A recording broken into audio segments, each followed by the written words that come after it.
Trigger warning, the video I'm about to show you is extremely emotional. I don't even want my baby out like this. I do. Can I see it, the pacifier? All you had to do was call the attorney. We have all the paperwork. You guys have created so much trauma. You just expect me to just come outside and be like, hi guys, you're my friends. You're not my friends. Have you all put this much energy into a family that has no criminal background? This is unnecessary. You know how much I've done for this county? I have the key to this city. I have the key to this city and Sarasota. I've done nothing but help this county. Manatee Sheriff County Office. I did an anti-bullying program for you guys. Here. You guys, can I sit with my baby and go with you? No, ma'am. I'm not a danger. I'm not a danger to my baby.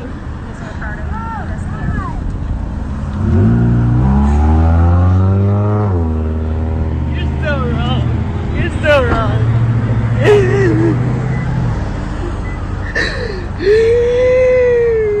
David, just call me when you guys are done at the hospital and I'll let you know about The blanket.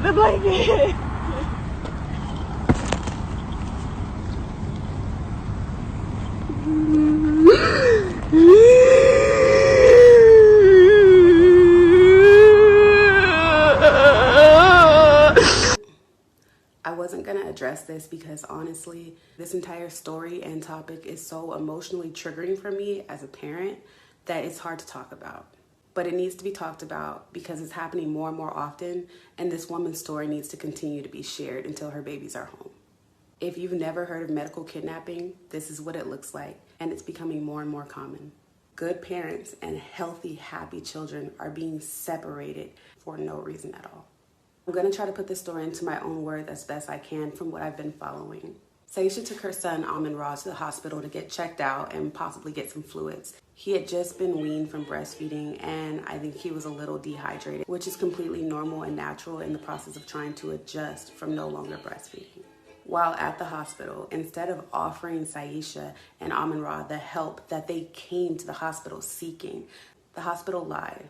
They claim that Saisha declined a B12 shot for her son, which she has on video at the hospital stating that she never declined that. What did we do?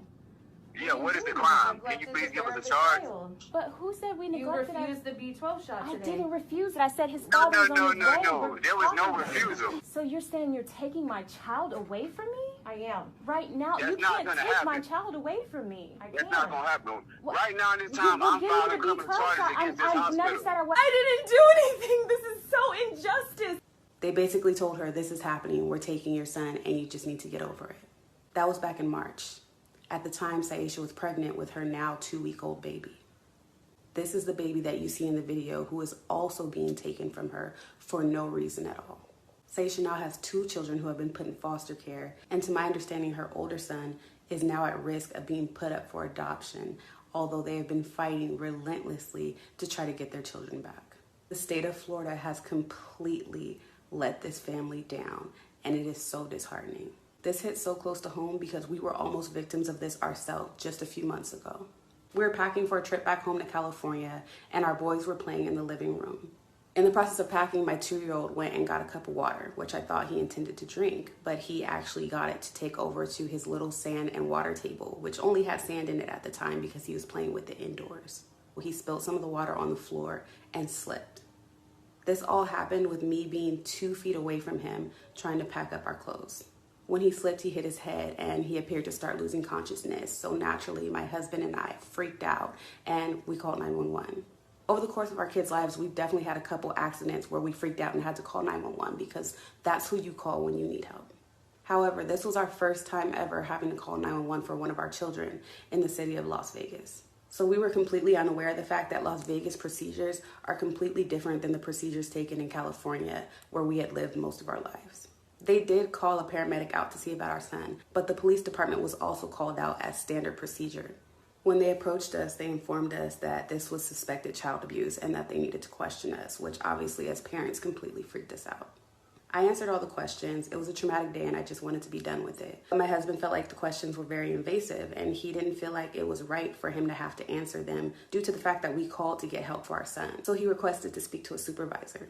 We expected that the supervisor would come and speak to us with empathy and understanding that these were not procedures that we were used to and we just needed a little more information.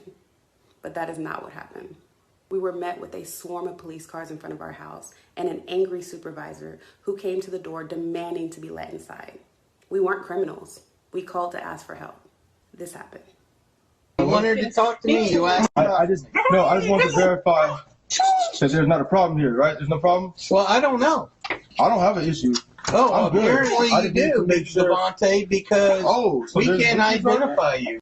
Well, you won't be going to the hospital right now, and I'm having CPS take custody of the child till we can identify the parents. I'm sorry, Which Sergeant. right now CPS cannot take custody. He claimed that he was taking our children under the grounds that we were withholding information that they needed to verify whether we were actually the parents or not. And since they could not verify that these were our actual children, they were going to be placing them in custody, which is not true. Because if you remember, I mentioned I fully cooperated with the initial officer and gave him all the information he was asking of me. And none of that information was information that could be used to verify that we were the parents of our children. They never requested birth certificates, medical records, anything. I'm literally shaking right now sharing this story because it still triggers me to the core to this day. I'm still terrified to take my kids to the hospital, for my kids to have an accident, and God forbid have to call 911 because I realize that they're not always on our side. They're not always here to help. Please share this story because it needs to be shared. It needs to be known. It needs to be heard that this is possible. This is happening. And it's not right.